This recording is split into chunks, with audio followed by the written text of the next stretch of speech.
So the first step, you're actually going to remove your intake, whether you have aftermarket or stock. Remove your intake. Do two 10mm screws. Pull this hose off of here, and then alright, so we removed the coolant catcher, removed my intake head. I dropped down the fans with two 10mm screws. I just loosened up the serpentine belt. Alright, so after you did that, back here behind the actual power steering is a little connector that you gotta undo. And then we're gonna loosen this 24mm bolt. So I just broke this nut loose. As you can see, it's still leaking a little bit. You're gonna wanna put something underneath to kind of catch that, because this does still have power steering fluid.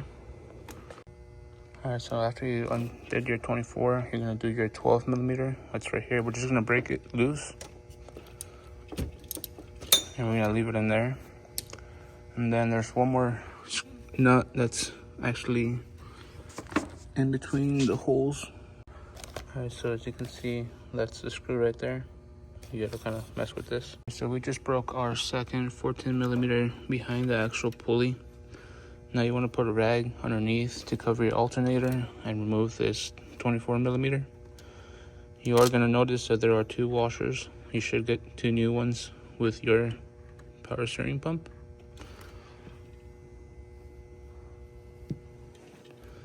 You can see that's it right there.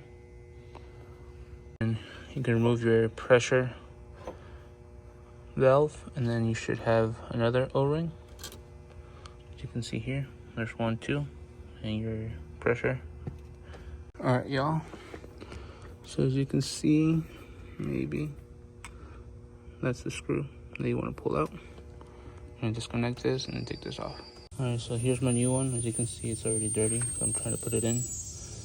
But that's the old one right there. There's some cases that you'll have to transfer this to hose tube, but in my instance, mine already came with it. You will probably also have to change the mounting bracket, but again, mine came with it. Now you just want to put it back the same way you took it out.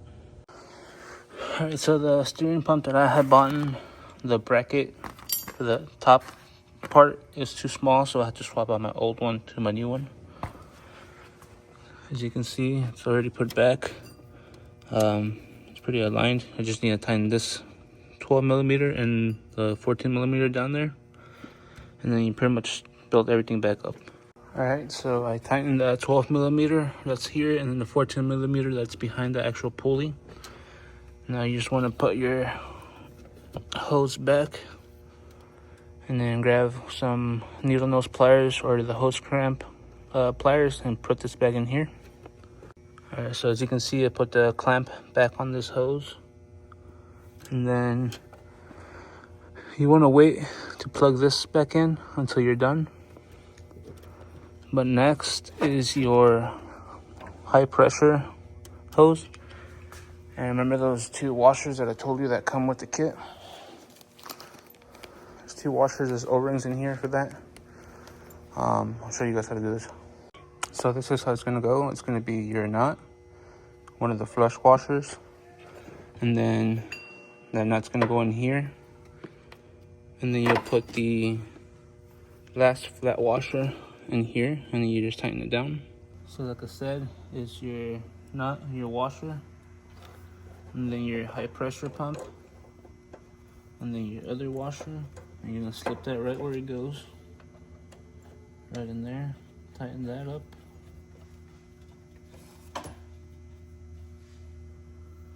Grab your 24mm and simply tighten this.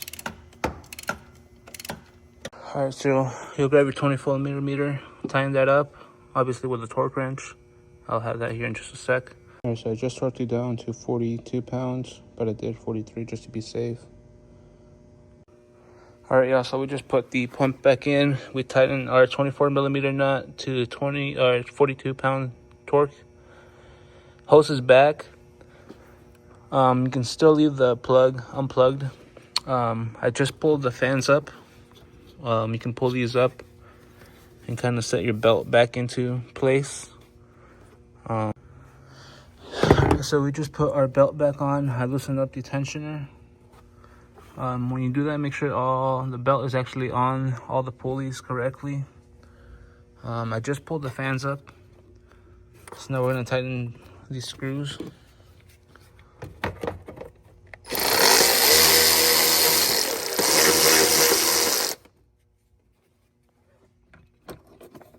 This one's a little tricky just because of hose.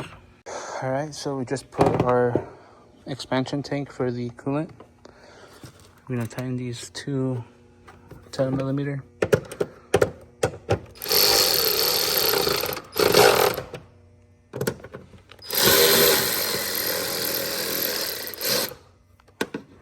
And you're going to want to plug this little hose back in.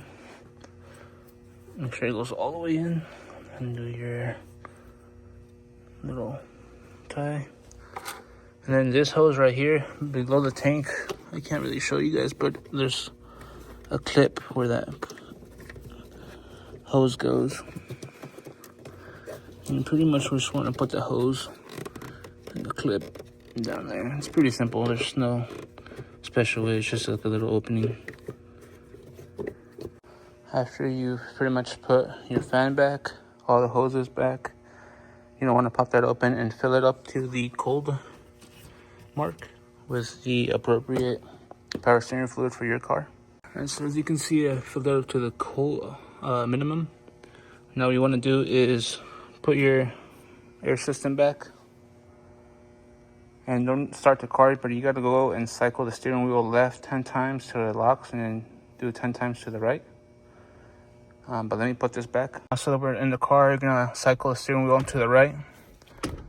Obviously my steering wheel's locked, so I'm going to kind of push it to kind of open it up. And keep in mind, it's going to be really hard, so just do it. It's normal. It's just going to bleed the system. So I did 7 times. I went to go check the reservoir, and all the fluid had actually gone into the lines. Now I'm going to do it 4 more times. Top that off at cold. Take it for a spin and come back and just double check the fluid. Alright, so as you can see, the car is on. The fluid is low.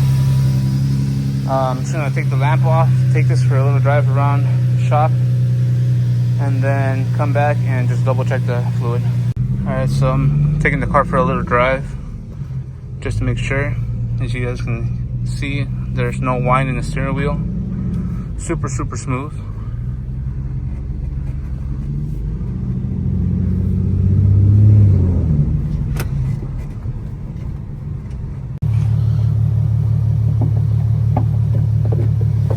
And now that we test drove the car, we're gonna just double check this. If it's still low, it should be at hot. Just fill it up a little bit more and you're pretty much ready to go. So I'm actually gonna show you guys how to change the front brake pads and rotors on the Infiniti. So stick around, subscribe, like, and follow, and I'll see you guys tomorrow.